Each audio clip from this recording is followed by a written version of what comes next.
Hi Diamond Approach website testers, I'm Laura Wedge and this is a short video introduction to Mantis, one of the main tools we'll be using to test our new diamondapproach.org website and portal. Mantis is a bug tracking system, which means that this is where you as a tester will record any issues or problems you find as you test the basic features of the new website. By using a system like this, we can keep track of all the issues we find in the system, prioritize them, and communicate them to our team of developers in India. They can then use the same system to work through the issues we've reported and mark them resolved when they have them fixed. Simple and easy. In this video, you'll learn how to log into Mantis, how to report an issue and what information to include when you do, how to view existing issues and use filters and sorting, and how to get help if you get stuck. After you've watched this video and the next one, Intro to Trello, you should know enough to get started. Okay, let's get started.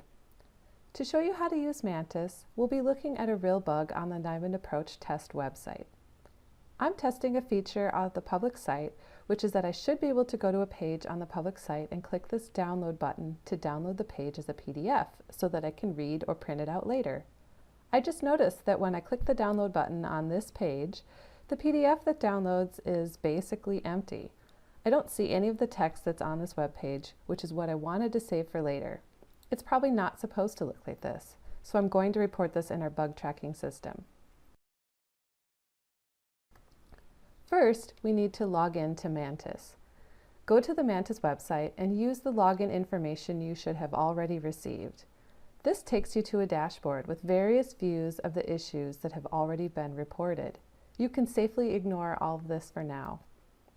Now let's look at what it's like to report an issue. Click on Report Issue in the menu, and you'll see the report form. Only a few of these fields are actually required, those that are marked with red asterisks, and the rest are technically optional.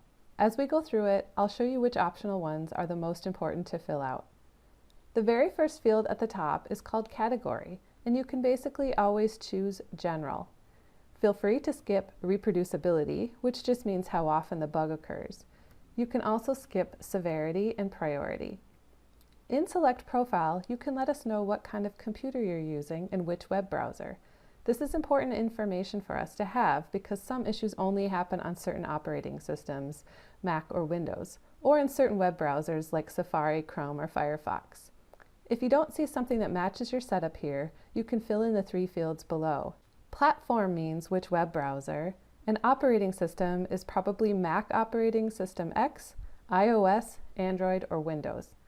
If you don't know, you can leave all of these blank. Skip Assign to and go to the next required field, Summary. This is for a short description of your issue. The issue I'm reporting, you'll remember, has to do with what happens when I download the PDF version of a page from the public website. So in this summary field, I'm going to write PDF of public page is missing page content. Short, but descriptive enough to distinguish this issue from other issues.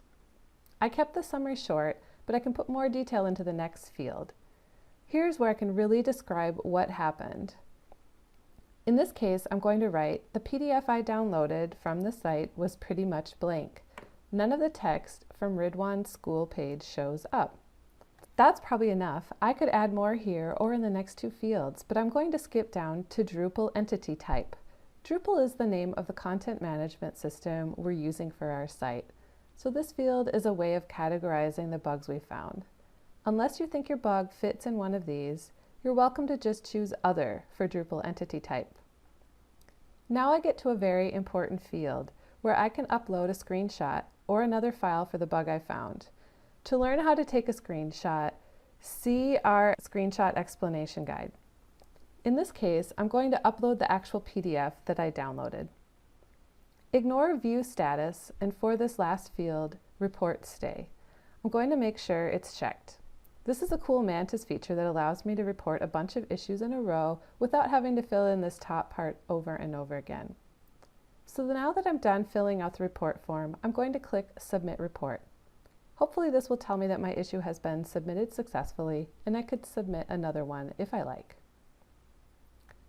Now that you know how to report an issue, it's a good idea to learn how to view the issues that have already been reported. I won't go into too much detail here, but the most important thing to know is that you just have to click View Issues in this top menu, and you'll see a list of issues that have been reported. Here's the issue I just reported. Before you report an issue, it can be a good idea to do a quick search to see if someone else has reported it. This area at the top can be used to search and filter the list.